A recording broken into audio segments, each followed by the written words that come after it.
આજરોજ નવાયાર્ડ વિસ્તારમાં જે ફતેગંજ પોલીસ સ્ટેશન વિસ્તારમાં આવેલો છે ત્યાં એક સગીર વયની દીકરી ઉંમર વર્ષ 15 એની ઉપર બળાત્કારની ફરિયાદ એ દીકરીની માતા દ્વારા આપવામાં આવેલી છે.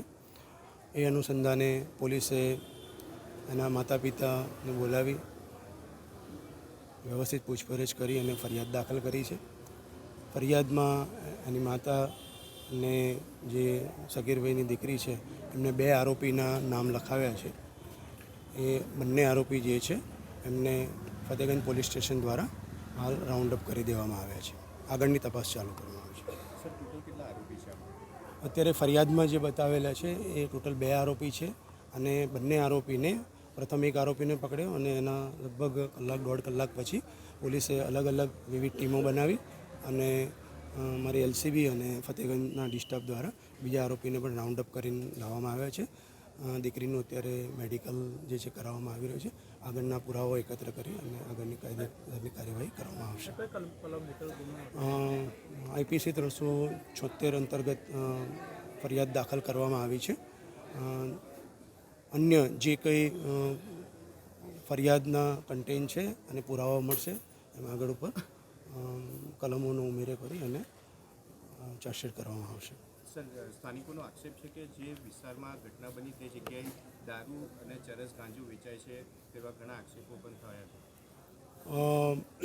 જે વિસ્તાર નવાયાર્ડ બતાવ્યો છે એમાં આપણે કદાચ જોયું હશે તો ઘણા લાંબા સમયથી પોલીસ અવારનવાર 31 ડિસેમ્બર સુધી પણ ત્યાં કોમ્બિંગ પણ કરેલું છે. અનેક દારૂના કેસ પણ કરવામાં આવેલા છે અને હજુ પણ પોલીસને કોઈપણ પ્રકારની બાતમી આપવામાં આવશે તો ચોક્કસ ખાતરી આપીએ છીએ કે ત્યાં રેડ કરી અને આગળની કાયદેસરની કાર્યવાહી કરીએ છીએ. એ બાબતમાં અમે કટિબદ્ધ છીએ કે અમને કોઈ પણ આપની પાસે ઇન્ફોર્મેશન હશે આપ દ્વારા આપવામાં આવશે, ચોક્કસ રેડ કરીશું અને એ વસ્તુને નેસ્ત નાબૂદ કરીશું. સર, નાબાલિગ પર બલાત્કારની ઘટનાને લઈને લોકોમાં આક્રોશ છે, શું આશ્વાસન આપો છો?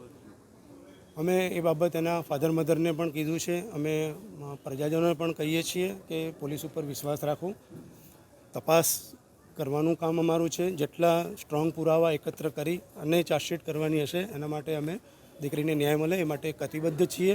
એક એક પુરાવો એકત્ર કરી અને અમે એનું ચાર્જશીટ કરીશું. અન્ય આરોપી અંદર સંડોવાયેલા હોય એ અત્યારે ઇન્વેસ્ટિગેશનનો વિષય છે. હાલ જે ફરિયાદમાં 2 આરોપી બતાવેલા છે બંને આરોપીને અત્યારે રાઉન્ડ અપ કર્યા છે. થોડી પૂછપરછ કરી અને આગળ એરેસ્ટ કરીને આગળ એની કાર્યવાહી કરવામાં આવશે.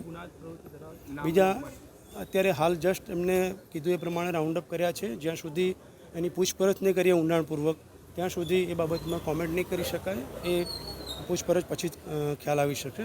એક આરોપીની ઉંમર આશરે 19 વર્ષ છે, એક આરોપીની ઉંમર આશરે 20 વર્ષ છે. Thank you.